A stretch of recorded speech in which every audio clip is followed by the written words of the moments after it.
what is the Horn of Winter?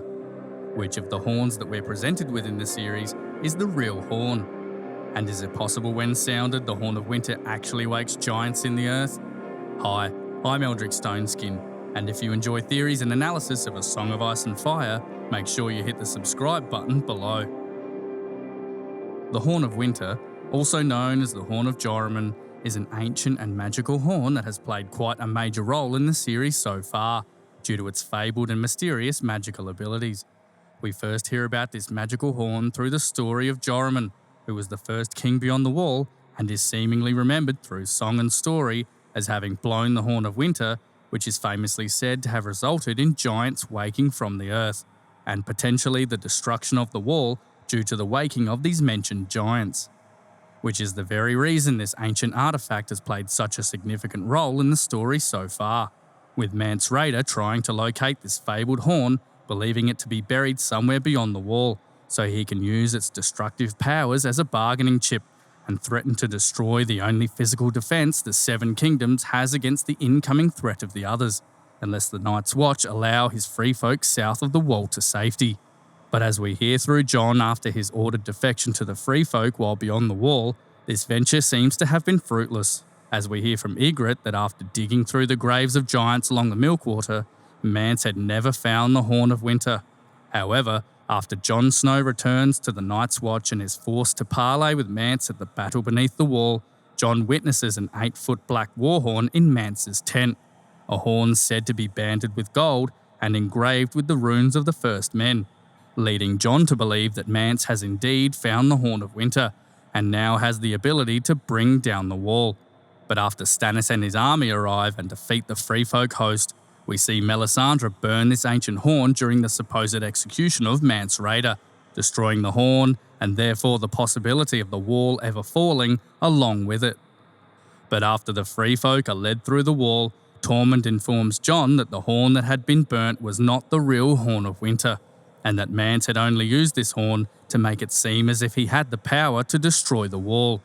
informing the reader that the real Horn of Winter, which is believed by Mance Rayder to have been buried beyond the wall, was never located, or that perhaps this ancient horn has already been found. While Jon is beyond the wall at the Fist of the First Men, we hear that Ghost approaches him while he is seated at the fire, seemingly attempting to get his attention and have Jon follow him into the night, with the direwolf eventually leading him down the hill to a specific location at the base of the fist before Ghost begins to dig, with Jon then joining him, only to uncover a bundle of weapons that contains an ancient horn buried beyond the wall, which is also noted to have been banded in bronze, a metal which strongly associates this horn with the First Men, telling me that it's very likely this horn that was buried where Mance Rayder expected the Horn of Winter to be is likely the true Horn of Winter. And interestingly, the manner in which the horn is presented suggests it as a vital and necessary weapon against the others. Firstly, it's clear that this magical horn was meant to be found by Jon Snow, one of the next Azor Ahais and heroes of the Long Night, implying this horn as a necessary item for a hero who will be opposing the others and saving humanity. Secondly, this horn is found in a bundle alongside dragon glass weapons, further implying this horn as a weapon against the others as well. Thirdly, this horn was also found wrapped in the cloak of a Night's Watchman, a group of people whose main objective is to oppose and defeat the others, only furthering this horn as being key to winning the War for the Dawn.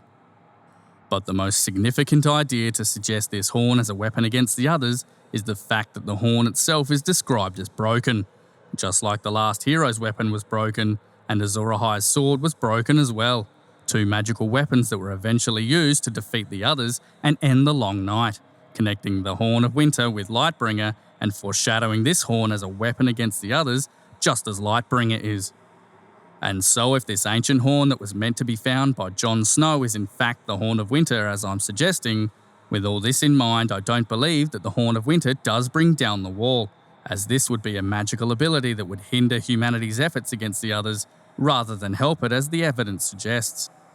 I believe this horn does the very thing we hear repeated consistently throughout the series. I think it actually does wake giants from the earth, giants who will rise up and defend the realms of men from the others. And a rather strong piece of symbolism to suggest that this is the case is the fact that this horn was found at the fist of the first men, which by no coincidence literally looks like a giant punching up through the earth, giving us a symbolic giant waking from beneath the earth near the site the Horn of Winter was found, further suggesting the idea that this horn does in fact wake giants in the earth, as we've heard repeated so many times.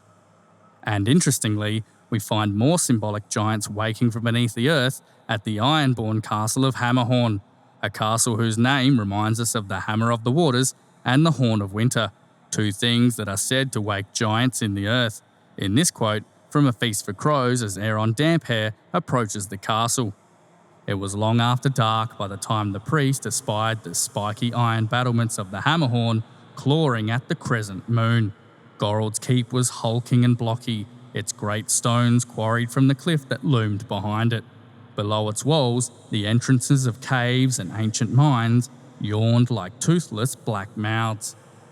symbolically showing us a giant stone hand reaching up from beneath the ground, as if a giant is waking from beneath the earth in a place associated with horns yet again. And this idea is only furthered by the stone cliffs behind the Hammerhorn, which are also presented as anthropomorphized stone giants waking, when we hear them described as yawning with their toothless black mouths, symbolically presenting us with a waking stone giant in a place named Hammerhorn, furthering our theory that the Horn of Winter really does wake giants in the earth. In fact, the idea of a horn waking sleeping giants beneath the earth sounds more closely aligned with the actual purpose of a horn, as opposed to the idea of a horn causing a giant wall of ice to collapse, with horns being traditionally used to wake sleeping warriors and alert them to the approach of an enemy. And if this horn does in fact wake sleeping beings beneath the earth, this makes perfect sense as to why we've been repeatedly shown a group of symbolically sleeping warriors beneath the earth at Winterfell, who are heavily foreshadowed to wake in the Stone Kings of Winter, who, as we discussed in my previous video, are heavily influenced by the king asleep under the mountain motif, which is interesting because some examples of this common motif of heroes sleeping beneath mountains just so happen to be woken from their magical slumber with the sounding of a horn. Our first example is King Arthur, of which there are several legends that say this hero king never died but is in fact sleeping beneath the earth in a mountain or cave with his knights. And by no coincidence, a few of these tales conclude in someone sounding a magical horn to which King Arthur and his knights arise from beneath the earth. We also find this trope present in the English legend of Harry Hotspur, who is said to have been hunting in the Cheviots when he and his hounds got holed up in the hellhole and are said to be asleep beneath the earth to this day, awaiting the sound of a hunting horn to awaken them from their slumber. We also find this idea in the tale of King David in the cave, in which we find King David sleeping alongside his warriors in a cave, and it is said that he waits here beneath the earth for the blast of the shofar, an ancient horn that will awaken them from their millennia of slumber to redeem Israel.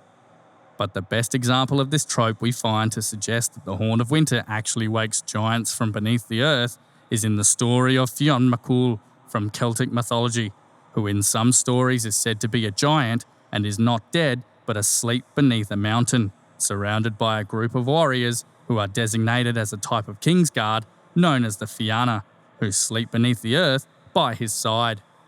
And it's said in these tales that a day will come when a mystical hunting horn known as the Dord Fiann is sounded 3 times, which is said to wake this sleeping giant and his warriors to rise up from beneath the earth and defend their nation of Ireland in their greatest need.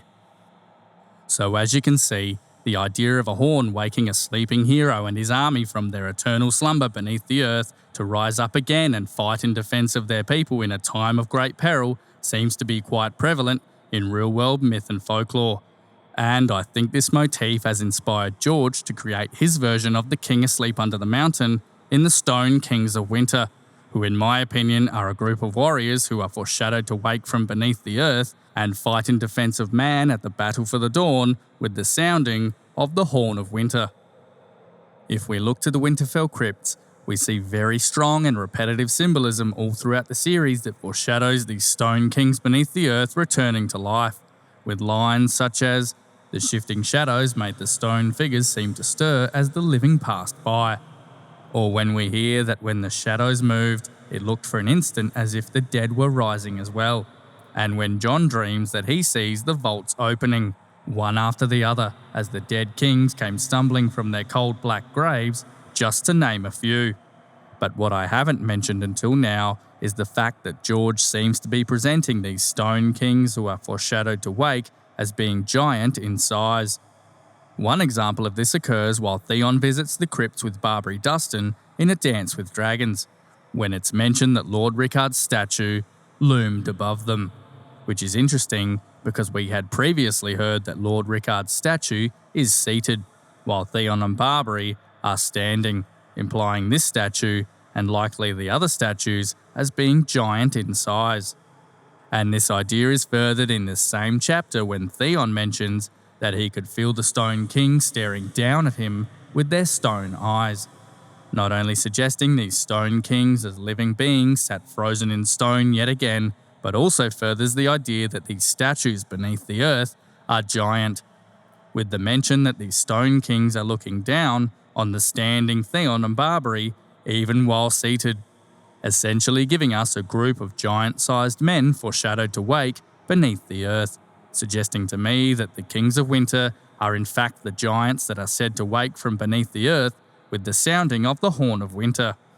And this idea of giants being present in the crypts is furthered when we look at the castle of Winterfell itself, which by no coincidence is presented as a symbolic stone giant. As we hear Catelyn in her second chapter of A Game of Thrones refer to the castle as a giant man, when she thinks of Winterfell as having scalding waters rushing through its walls and chambers like blood through a man's body. And we find this same language repeated while Jon is adjusting to life at Castle Black, when he also thinks of Winterfell in this exact same anthropomorphized language, giving us Winterfell presented as a symbolic stone giant, further foreshadowing the idea of a sleeping giant being present beneath Winterfell, just as we've seen with the giant Stone Kings of Winter beneath the earth. And the reason we find the Stone Kings of Winter and the Castle of Winterfell itself described as giant beings is because, in my opinion, the first Starks seated on their thrones behind the collapsed wall at the bottom of the Winterfell crypts are giant men who knew winter was coming and have slept for thousands of years beneath the earth, awaiting the call of the Horn of Winter to wake once more. And a rather strong piece of evidence to suggest that the first Starks were giant men is the fact that the ancestral sword of House Stark, Ice, is presented as a giant sword, and the canine companions of the Starks, the direwolves, also happen to be giant in size as well, therefore implying that the owner of this giant sword and giant wolf, the King of Winter, should be giant himself. This is further suggested while Bran is travelling backwards through Stark history in his Weirwood vision, when he describes all the lords and kings of winter he sees as tall and hard as well, with tall implying these ancient kings as being considered giant by modern Westerosi standards. We also see this idea furthered in A Game of Thrones during Bran's very first chapter, when we find George symbolically painting the Lord of Winterfell as a giant, with Bran describing his father Ned Stark as looming over him like a giant, on their return from the beheading of the Night's Watch deserter.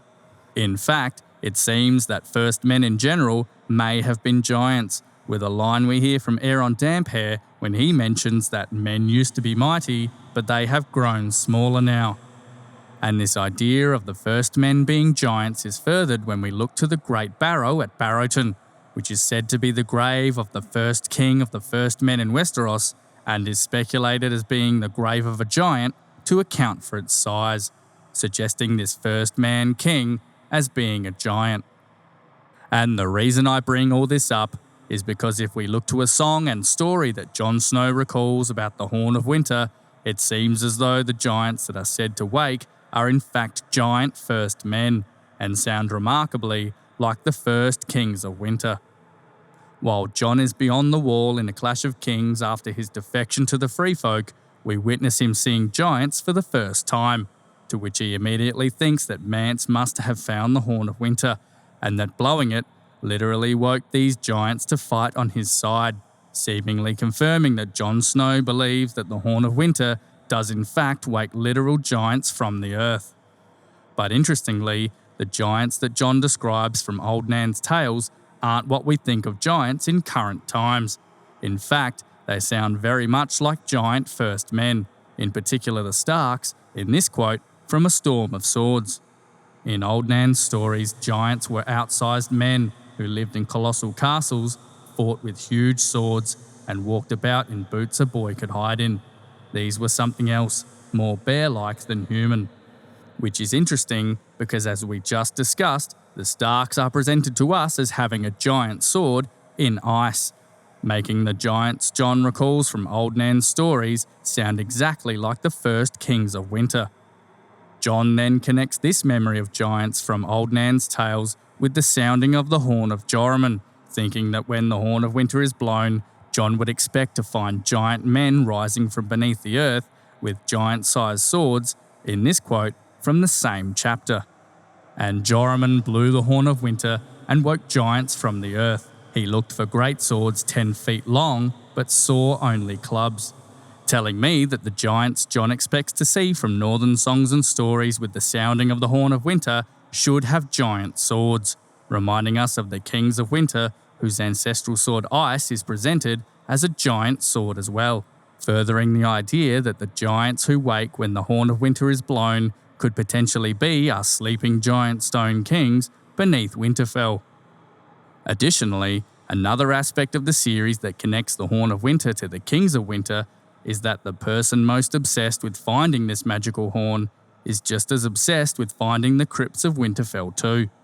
That being Mance Rayder, who after living up to his name and sneaking into Winterfell as Abel in A Dance with Dragons, has been continuously searching for the entrance to the crypts after previously searching for the Horn of Winter,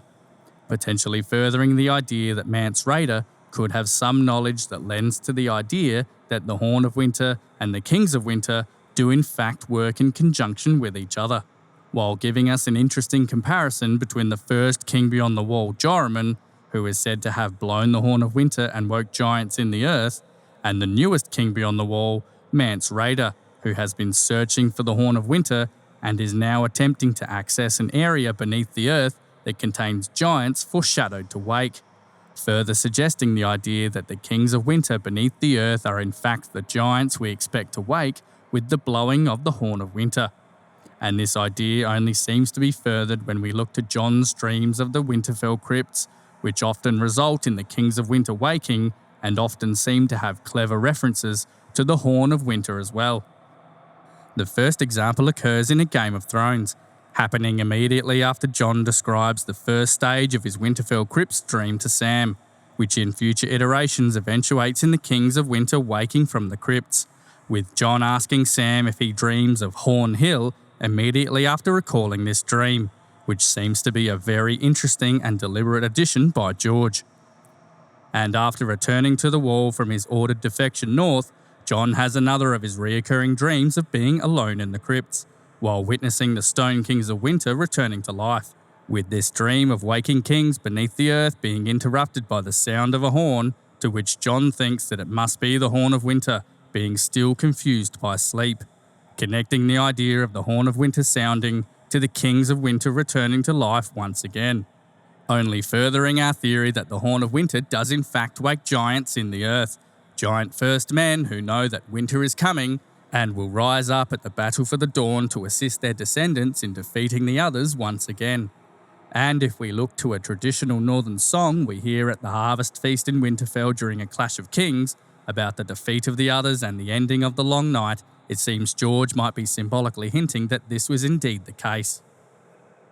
As we read through this traditional northern song that reenacts the War for the Dawn through both song and performance, if we pay close attention, George shows us something very interesting that seemingly references the Horn of Winter.